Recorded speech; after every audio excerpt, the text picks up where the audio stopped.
എല്ലാവർക്കും സ്ട്രോബെറി ചാനലിലേക്ക് സ്വാഗതം. ഞാൻ ഗീതു.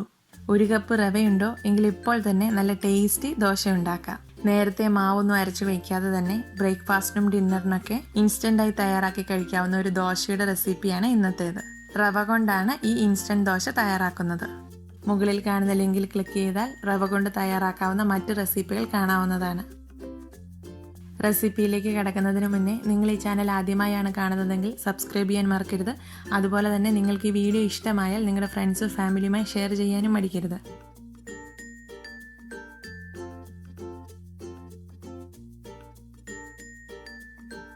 ഇൻസ്റ്റൻറ്റ് റവ ദോശ തയ്യാറാക്കാനായി മിക്സിയുടെ വലിയ ജാർ എടുക്കുക. ഇതിലേക്ക് 1 കപ്പ് റവയാണ് എടുക്കുന്നത്. ഇത് ആദ്യം ഒന്ന് പൊടിച്ചെടുക്കണം. ഒരു 20 സെക്കൻഡ് ഗ്രൈൻഡ് ചെയ്താൽ മതിയാവും. ഇതിപ്പോൾ നന്നായി പൊടിച്ചെടുത്തിട്ടുണ്ട്. ഇനി ഇതിലേക്ക് 1 കപ്പ് തൈര് ചേർക്കുന്നു. നല്ല കട്ട തൈരാണ് എടുത്തിരിക്കുന്നത്.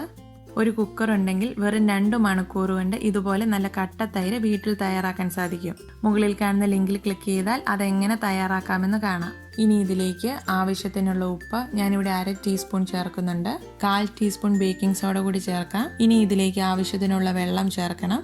1/4 കപ്പ് വെള്ളമാണ് ഞാനിവിടെ ചേർത്തിരിക്കുന്നത്.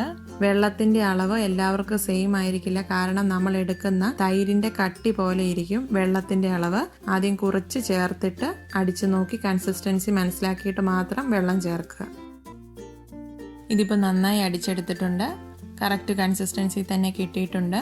ഇനി ഇത് ഞാനൊരു ബൗളിലേക്ക് മാറ്റുന്നുണ്ട്.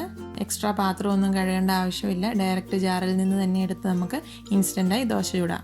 ഇതുപോലെ നമ്മൾ സാധാ ദോശയ്ക്കുണ്ടാക്കുന്ന മാവിൻ്റെ കൺസിസ്റ്റൻസി തന്നെയാണ് ഇതിനും വേണ്ടത്.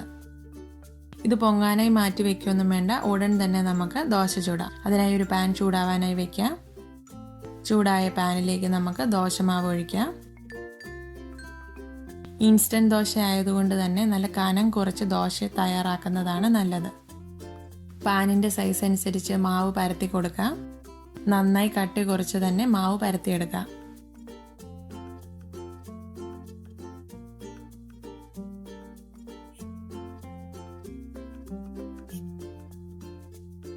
ഇനി ഈ വശം നന്നായി മൊരിഞ്ഞതിന് ശേഷം നമുക്ക് മറിച്ചിടാം.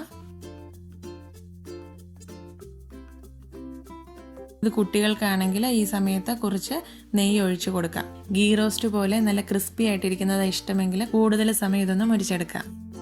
അങ്ങനെ വെറും മിനിറ്റുകൾ കൊണ്ട് നമ്മുടെ ഇൻസ്റ്റൻറ്റ് ദോശ ഇവിടെ റെഡി ആയിട്ടുണ്ട്.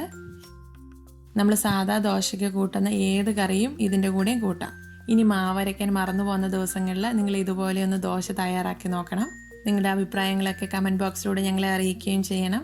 Thank you for watching. പുതിയൊരു വീഡിയോയുമായി ഉടൻ കാണാം. ബൈ. Take care.